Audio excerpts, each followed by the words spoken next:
It's all very well and good talking about games you could play, but what are those games that people have actually been sitting around a table, setting up and spending time with? There's some classics, some just punched hotness, and as always, some weird and wonderful surprises in this month's People's Choice selections. Setting up camp first this month is Bear Mountain Camping Adventure, where hikers take on the challenge of the looming Bear Mountain. But this won't be any ordinary hiking expedition. Oh no, because before hikers can take on the final peak, first it's important they visit all the other trails and mountains in the range to make sure they have what it takes to make it in the great outdoors. In order to complete the journey, travellers must strategically both build their green and their blue camping activity decks by collecting cards which will help them to explore new areas and campsites, as well as upgrade their tent and their campers to carry more gear and strengthen each hand. Viewer Drew A's been blazing the trail with Bear Mountain Camping Adventure, and I can see why. I like hobbies that take place in the great outdoors, facsimile a bit of actual fresh air, but from the safety and warmth of your own home, where it's not raining outside and you know? I'd love to go camping, you just can't very often, right? In Britain. And this game looks cool. It's doing a lot of deck builder stuff as you kind of collect all these camping activity tokens as you go.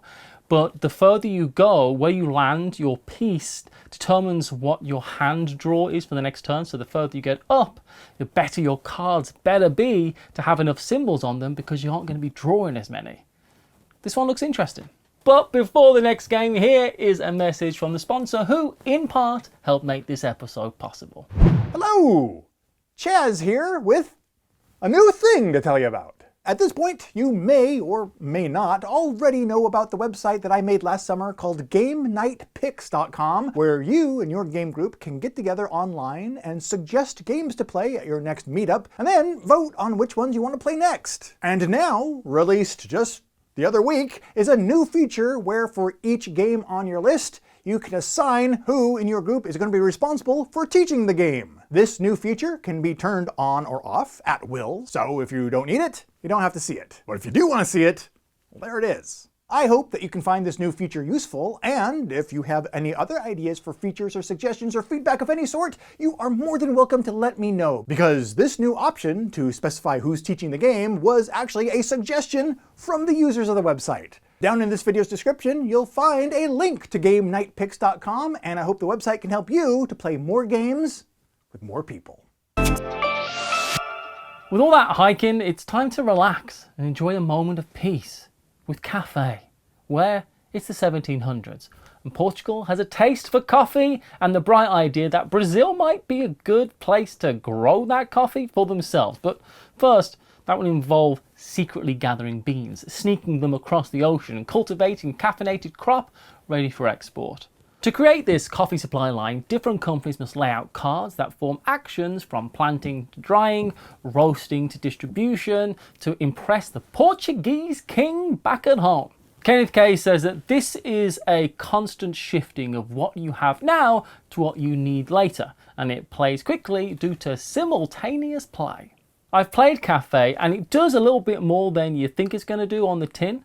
There's a lot of games that have this grid of cards with 6 actions, and you place it down, then you place another card on top, and you lose the things that you place on top of, but hopefully you're trying to build up an engine. And this really is an engine. You have to make sure you've got beans that are close together so that when you dry them and roast them, you can do multiples at a time, and you have to place out cafes just to deliver to them to get points.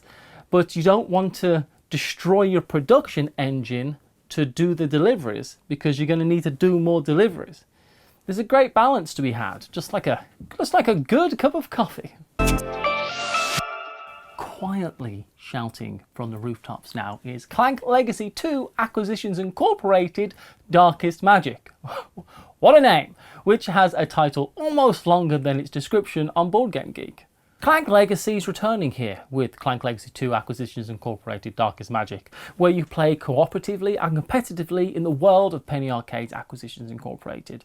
And that's all that it says online really about this game. It's a legacy game, so I guess they don't really want to give too much away.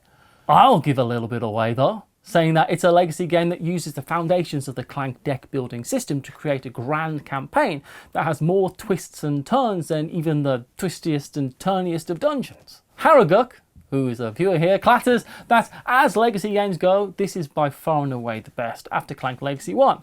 Easy to play, fantastic writing by Penny Arcade, and the game consistently evolves, always introducing new cards, maps, changes, tokens, and mechanics. You know, Clank Legacy 1 and Clank Legacy 2 are two of the many legacy campaign games that I just wish I had the ability and capacity to actually get played. I know that I would have a fun time with this. I love the original Clank system, and I just feel that there's so much world building that's been made into the Clank Legacy games. They've really paired up with a wonderful place to experience Clank. It's definitely on the list of games I would really like to get played one day, maybe, if that was possible. It's time now to walk through the most famed geisha street, Hanamakoji. Geishas are elegant and graceful women, skilled in art, music, dance, and they're greatly respected and adored. Masters of entertainment, and here players really want to earn the favour of 7 of these illustrious geishas by collecting their preferred performance items. Each round, patrons have nothing more than a hand of cards, 4 actions, and their wits to attempt to finish up with the most geishas in their favour. Andy S. strolled in, very gracefully himself I'll mention, to tell us that I recently discovered Hanamakoji while playing with the Watch It Played Patreon sponsors. Well, thank you for being a sponsor. I'm hooked, I'm not very good, but this game is a blast. Very quick to play, and a game that with even the simplest of concepts will have you staring at the cards for longer than you think you should have to just to take your turn, but in a good way. Hanamakoji is just one of the I love it. It's one of the all-time classic 2-player card games. I remember the first time I ever played Hanamakoji, I'd watched Sam Healy do a review for it, and he was at the UK Games Expo. I bought a copy, and I brought it with me, and I took it to the Dice Tower booth, and I said, would you teach me how to play this game? And he was so nice, and we sat down and we played the game together, and it's one of my core memories of getting into board games. If you're after a quiet drink following a long day, then I sure don't recommend visiting the Little Tavern, because here things get a little bit more rowdy. As waiters in this wild pub, the best way to make the most tips is to sit people where they'll be happy. A literal pile of customers are waiting to come in, and each turn you pick one, not knowing who it is, and then you seat them where you please, be that at your table or at someone else's. But each of these patrons have their own preferences, so it's possible to put them where they'll help you or where they'll cause the most upset and be someone else's problem. Frost GT pulled up a chair to say that I once had the opportunity to learn about this game from Matthew Jude. That's me, and I managed to hunt down this gem, and I must say I've played it many times, and not just in taverns. Frost Knight might have heard about Little Tavern from me, but I heard about it from Candice from Board Game Geek. We were talking about card games, and she said, oh, I've seen this really fun little party game, and she was absolutely right. Little Tavern's great. There's randomness to it, there's a lot of take that and a lot of silliness, but it really does just go over well. It's mean, it's funny, it's just a great little game. Getting straight to the point now is Point City, a card drafting engine building game with more than 150 unique building cards, giving you the opportunity to create a completely different city each time you play. The rules are really simple. Take 2 adjacent cards from the city grid and add them to your expanding city. Use the resource cards and bonuses to construct buildings that give points, and build special civic structures to multiply combinations to become the top urban planner. Rob R has been giving pointers on this one, saying the second now in the trilogy of point games. This is a step up from Point Salad, but remains simple to play, but with a little more meat on the bones. I'm a big fan of Point Salad. I've not played Point City, but I would like to. The deck gets more complex as you go through, so things kind of have a more ramping up feel to this one, but it's very simple, same gameplay as the original. And then there's the Point Galaxy one, which is an even further step up, which I'm excited about as well. And now a quick message from the second sponsor who in part made this episode possible. Hello again. I just wanted to pop in real quick to let you know that this very week, Paula, Grant, Matthew, Eirik, and I are going to put out our 30th episode of Lost in the Shuffle over on the Game Night Picks YouTube channel. And to celebrate this special occasion, I get to do something I've always wanted to do and try my hand at being a stand-up comedian. Kind of. Not really, sort of. We tell some jokes. Some not wonderfully written jokes about board games. But we do have fun doing it, and I hope that you can join us for that fun over on Lost in the Shuffle on the Game Night Picks channel, which you'll find a link to down in this video's description. Hope to see you over there. Taking the initiative next is Role Player. Look, mighty heroes don't just appear out of thin air.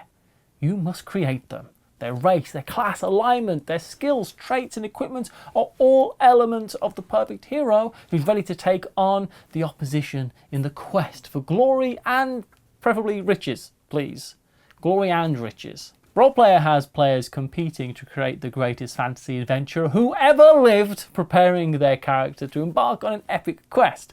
To do this, they must draft dice to build up their character's attributes, purchase weapons and armor to outfit their hero, train to get skills and discover their hero's traits, and ultimately earn reputation stars by constructing the perfect character. Stephen R. has been delving in, saying, "I'm late to the party with this one, but lately I've been obsessed with this game, especially with the Monsters and Minions and Fiends and Familiars expansions. I didn't realise how agonising the decisions can be where to place your dice. While I love playing this game with others, I must say that playing it solo is just as rewarding." Roleplay is one of those games I kind of forget about, but then whenever I think about it or play it, I remember how much I like it, which is a lot. I've not played with the expansions and I would quite like to give them a shot, but it's just a perfectly fiendish and agonizing game. You're drafting dice, you want to use them exactly specifically, but you can't always do that. But every dice you place gives you a special action as well. And you're trying to manipulate all these actions to make your past mistakes better. It's a great game. Swashbuckle. It's one of the best words in the English language, and that's what's happening in Sea of Legends, a narrative-driven open world where captains must both swashbuckle and swindle their way to victory. They can raid ports, bury treasure, fall in love, and defeat your nemesis as they compete to become the most legendary pirate on the open sea. Decisions, though, will make waves throughout the Caribbean as each captain takes part in a shared adventure woven together by a companion app. But the winds of fate are fickle as they either fill your sails or turn against you at any moment. Timothy W. has been sailing these shores, telling us that I recently attended TotalCon in Marlborough, Massachusetts, MA. That's my guess. Serving for the first time as a game teacher, and I was a little nervous about teaching this game and how it would go over. Fortunately, everyone at the table said they had a really fun time going on their pirate adventures, so I look forward to finding more opportunities to spread the love for this, including this opportunity right now. Oh, you've swindled me. Sea of Legends is one of those very app-driven games. It's fully app-driven, which is something that puts some people off. And I appreciate that. But they've just done a second edition of this last year. I think they did a Kickstarter, which means they're keeping on with it. They're upgrading and keeping the app relevant and working. And I do like games like this where, you know, you do something small perhaps an hour ago, and then later on, it gets you, it bites you, and do you remember when he has told this person to go away? Well, guess who's the captain of this ship now? And you must go away. I love that.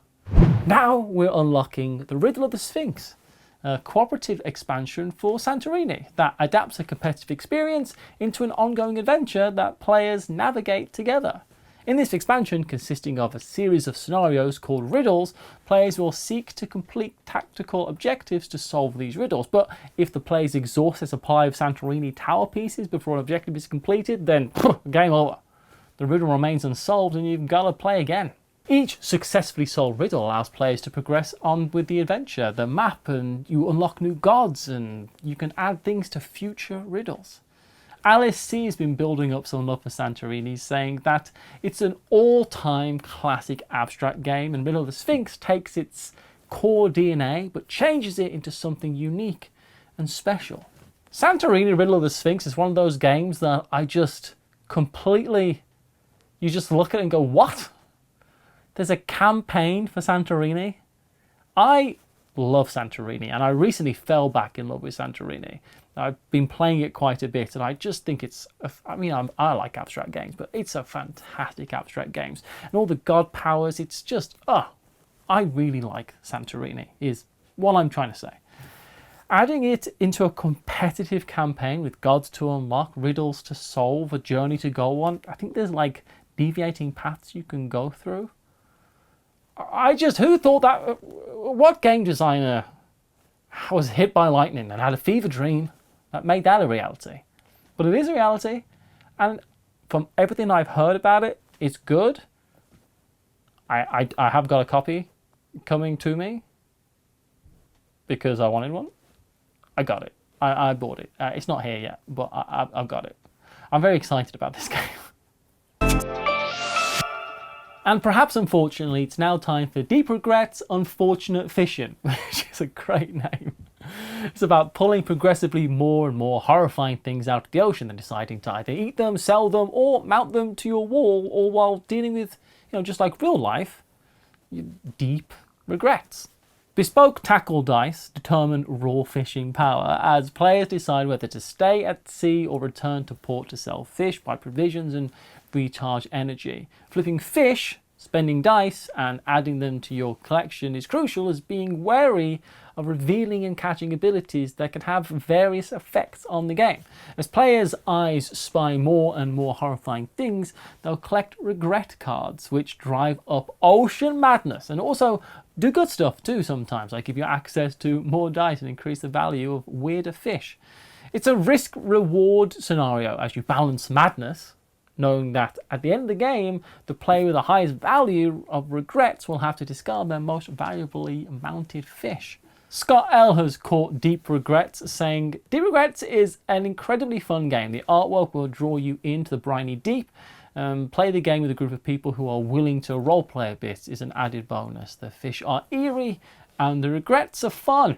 Everyone is talking about this game. I didn't know anything about it. It kind of like passed me by. And I've seen so many people playing this game. And it's not just talking about it in videos and stuff, like bored gamers posting photographs of, we're playing Deep Regrets. A lot of people are playing it, and now I want to play it because I don't want to be left out. I want to be involved. Involve me.